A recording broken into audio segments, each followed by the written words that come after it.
Hi friends, అమూల్య కిచెన్కి స్వాగతం అండి. ఈరోజు వచ్చేసి మిల్ మేకరీ ఆలు కర్రీ అండి.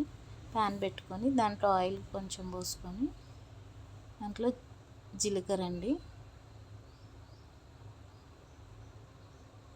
వేసుకొని ఒక్కటి బగారాకు, ఒక 2 ఆనియన్ పెద్దవి చిన్న చిన్న పీసుల్లా కట్ చేసుకొని ఫ్రై చేసుకోవాలండి. కాసేపు మగ్గనిచ్చిన తర్వాత నెక్స్ట్ వచ్చేసి ఆలు అండి, బాయిల్ చేసి పక్కకు పెట్టుకున్నాను.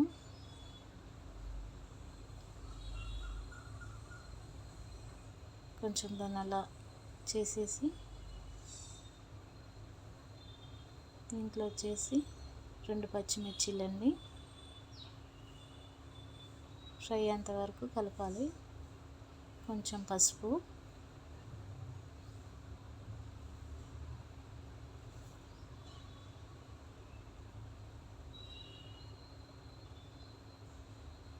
కొంచెం అల్లం అండి,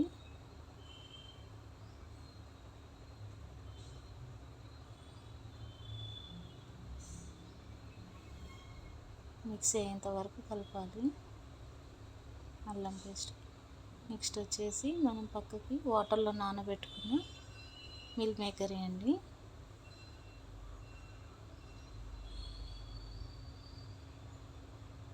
దాని అల్లం అదంతా పట్టే వరకు కలుపుకోవాలి చక్కగా. సాల్ట్ వేయాలండి.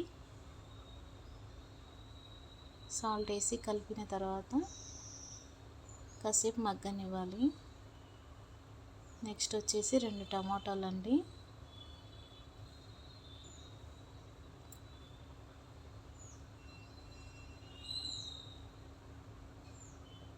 ఇది కలుపుకున్న తర్వాత కాసేపు మగ్గనిద్దామండి. మగ్గినాయి, మెత్తగా అయిపోయినాయి టమాటాలు. కారం 1 స్పూను, మీకు తగినంత కారం వేసుకోండి. జీలకర్ర ధనియా పౌడర్ అండి, అది నేను పెద్దగా మసాలాలు ఏమి వాడనండి, అయినా టేస్టీగా ఉంటాయి కర్రీస్. ఆలు అండి,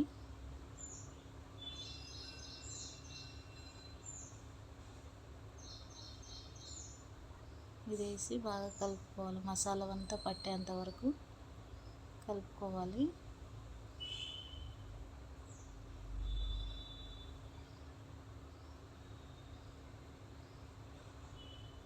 ఇలా మిక్స్ చేసుకొని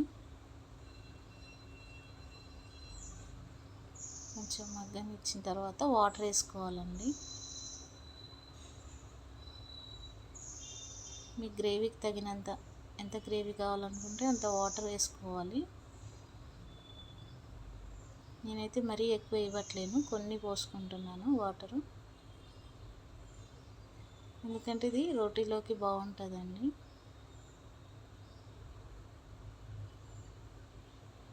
కొత్తిమీర వేసుకొని పైకి ఆయిల్ వచ్చేసింది చూడండి, అక్కడ వరకు మగ్గించుకోవాలి కర్రీని. సూపర్గా ఉంటుంది కర్రీ.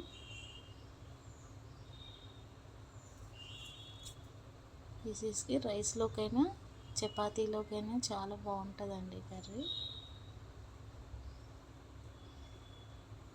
మేమైతే రెండిట్లో, చపాతీలోకి రైస్లోకి కూడా చేస్తానండి ఈ కర్రీని.